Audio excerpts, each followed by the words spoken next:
Muriel Robin, l'émission diffusée sur France 3, Muriel Robin et Chani sur la Terre des Bonobos, qui est une émission magnifique avec une aventure incroyable. Qu'est-ce que vous allez en retenir?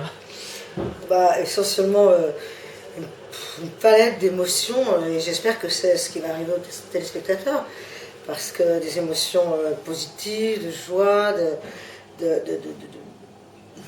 bouleversement, de tristesse, de grande joie, de tristesse. Donc c'est vraiment lié à l'animal en général et un peu peut-être plus particulièrement au bonobo qui a quand même, je crois, quelque chose de particulier compte tenu de l'identification qu'on peut faire, quoi. Enfin, voilà. Ça fait longtemps que vous êtes engagé parce que manifestement la cause animale et les animaux sont... Engagé, je pense qu'il faut toujours être honnête, je crois pas, non, je n'ai même pas le sentiment d'avoir été, en dehors de m'être intéressée à Shiny, quand il y avait un article dans la presse qui parlait d'un jeune homme de 16 ans qui voulait aller s'occuper de la sauvegarde des gibbons. J'ai senti un garçon différent, donc ça, moi les gens différents, ça m'intéresse toujours. Et puis surtout une vocation, et en l'occurrence quand c'est quelque chose, une vocation qui s'adresse au monde et à sauver un peu le monde.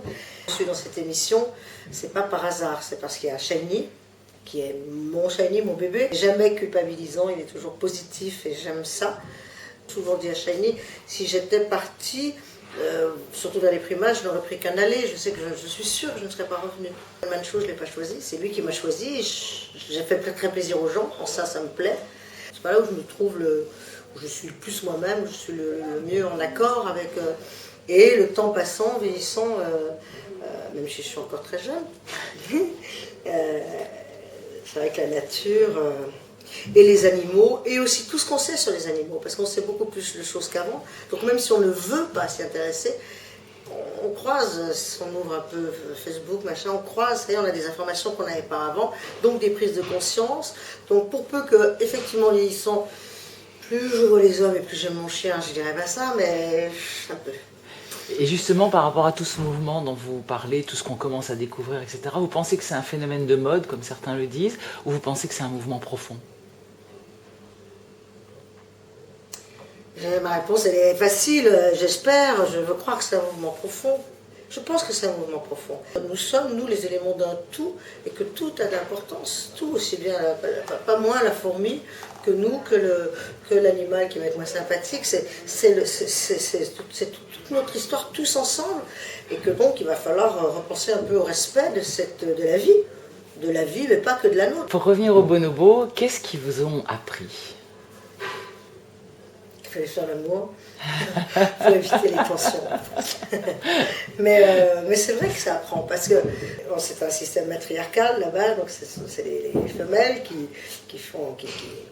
portent la culotte. J'aime pas cette expression, c'est comme si la culotte, ça donnait, elles portent ce qu'elles veulent, si elles veulent être en jupe, elles sont en jupe. Mais en tout cas, c'est elles, voilà, quand il y a une tension, crac, pouf, pouf, la solution c'est ou un acte sexuel ou juste un petit frottement. Alors évidemment, il n'est pas question qu'on fasse la même chose, mais on peut imaginer que lors d'une engueulade, dans un couple, dans l'amitié, mais pas dans un couple. Évidemment, s'il y en a un qui dit ah, et que l'autre s'approche, le prend dans ses bras, juste et l'embrasse sur la joue, même la joue est un contact. Moi, j'aime beaucoup le contact de la joue. Je trouve que la joue, il y a un truc, juste se mettre joue contre joue et qu'on arrête la guerre, on l'arrête et en donnant de l'amour. Bon, ça va. L'autre veut partir. Non, on l'arrête. Hop. Donc, c'est pas rien. Mon Dieu, quelle grande leçon! C'est ma famille, quoi. Vraiment. Enfin, de toute façon, c'est pas moi qui le dis, c'est pas une vue de l'esprit. Si on regarde l'arbre, là, voilà, clac, à un moment, ça se sépare. Enfin, vraiment, je les regarde, moi, je les vis comme je viens de là, quoi. Mais vraiment, je le ressens, c'est pas intellectuel. Je le ressens, je me sens plus proche. Je me suis sentie proche avec Kinselé, comme je ne me sens pas proche avec certains humains. C'est une histoire d'atomes crochus, de sensations, de sensualité. Kinselé, on s'est beaucoup touché. D'abord, avec les êtres, on se touche pas aussi facilement. Avec un animal, c'est vrai qu'il y a le tactile qui arrive très vite. Pas tous. Embrasser, vous embrassez beaucoup, Kinselé. En faisant attention à toute l'hygiène et tout ça, parce que c'est très important, il n'est pas question de leur filer des maladies. Mais c'est vrai que se toucher, tout d'un coup, c'est vrai que quand on se touche, on n'a pas besoin de beaucoup de mots. Hein. On fait beaucoup de découvertes sur l'intelligence des animaux et on dit beaucoup que les bonobos sont des animaux particulièrement intelligents. Ça vous a frappé pendant ce tournage? J'ai été troublée surtout par le fait qu'on ait découvert que ce que j'ai appelé là-bas, qu'ils avaient de la compassion, et c'est vérifié. Et on l'a vérifié pendant le tournage. Parce que j'ai fait semblant de pleurer, et puis à force de faire semblant, j'ai quand même une larme qui arrive. Et puis un petit bonobo qui vient, et puis comme ça, avec son petit doigt qui vient essuyer la larme, ils sont intrigués, ça les intéresse, ils regardent. Et ça, c'est fort quand même, quoi. Intelligence, compassion, et en même temps grande indépendance, et en même temps il y a toute la petite partie qu'ils n'ont pas en commun avec nous sur l'ADN, et qui fait une grande différence, parce que ça a l'air d'être peu de choses, 1%, mais il y a beaucoup de choses dans ce 1%.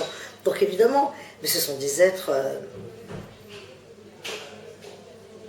très bouleversants. Ça dit aussi ce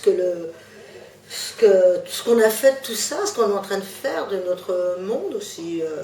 On a un peu déconné tous, parce que moi je m'en veux de ces prises de conscience sur certains trucs que j'ai eu tard.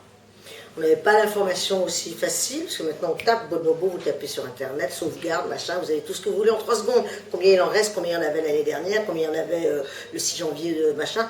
Bon, imaginez si dans un moment vos enfants ou les enfants de vos enfants, tout d'un coup bonobo, 0, mais qu'est-ce qu'on a fait? Alors donc ça parle de nous aussi, de comment, qu'est-ce qui se fait? Il faut arrêter la barbarie, enfin, il y a un truc qui ne va pas, quoi. Ça va pas. Ça va pas, mais il y a tellement de choses qui ne vont pas, c'est que le monde est vraiment devenu fou. Fou. Votre rencontre avec Claudine André. Oui. Vous êtes passionné, vous avez rencontré une passionnée. Oui. Quand 2 passionnés se rencontrent. Ah oui, quand 2 passionnés se rencontrent, mais sa passion, elle en a fait quelque chose. Mais enfin, est-ce qu'elle savait que. Elle nous a bien expliqué, hein, la guerre, le truc, elle va dans un zoo, elle ne sait pas qu'elle va, 2-3 jours avant, elle ne sait peut-être pas qu'elle va donner sa vie au bonobo. Donc c'est ça aussi, on ne choisit pas tout. Moi, Claudine, je connaissais son physique, je connaissais le lieu, je connaissais tout, puisque j'envoie des sous à Lola, bonobo, depuis avant l'émission. Donc quand on m'a dit qu'on emmenait là-bas, évidemment, c'était un peu familier, je connaissais sa tête, et je rêvais de rencontrer cette femme, évidemment. Donc j'ai été très heureuse. C'était un privilège énorme de vivre ce que j'ai vécu. Et rencontrer les gens qui donnent leur vie pour ça, j'ai une grande admiration et donc aussi une émotion. Et une grande reconnaissance, surtout. Beaucoup de reconnaissance, parce que s'il n'y avait pas une Claudine André, une Jeanne Goudal, un Shiny, et j'espère demain d'autres, ce serait pire que l'état actuel des choses, qui n'est pas terrible. Et justement, quels sont vos projets avec les animaux? Ben là, mon projet, c'est d'abord de quitter Paris, et c'est justement d'aller au salon de l'agriculture. Je voudrais voir les biquettes, je voudrais 2 biquettes, je voudrais 2 ânes, je voudrais des poules, et puis je voudrais voir en Provence si on peut, mais je ne crois pas qu'on puisse avoir des vaches que je voudrais avoir tout petites, parce que moi je veux vivre avec les animaux, je veux qu'ils rentrent dans la maison, je veux pas du tout.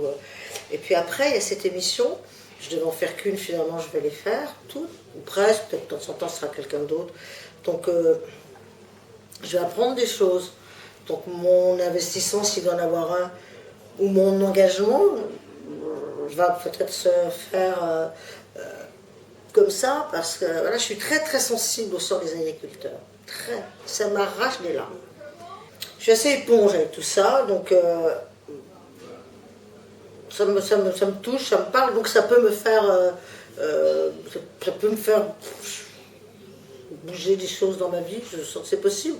Ça se fera ou pas, je ne vais pas le décider, parce que je crois que ce n'est pas des choses qu'on décide. Enfin, on peut le décider, mais je trouve que c'est plus fort encore quand on sent qu'on est emmené vers un truc, on dit bon ben là...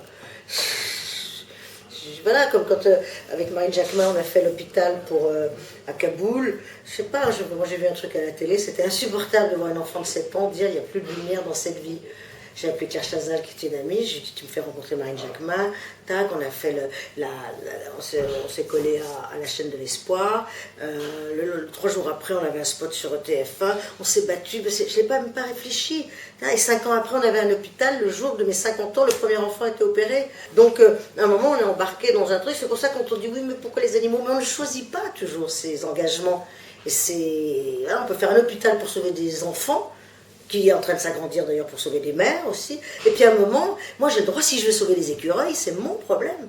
Et il y a des gens qui ont le droit de sauver rien du tout. Il n'y a pas d'hiérarchie.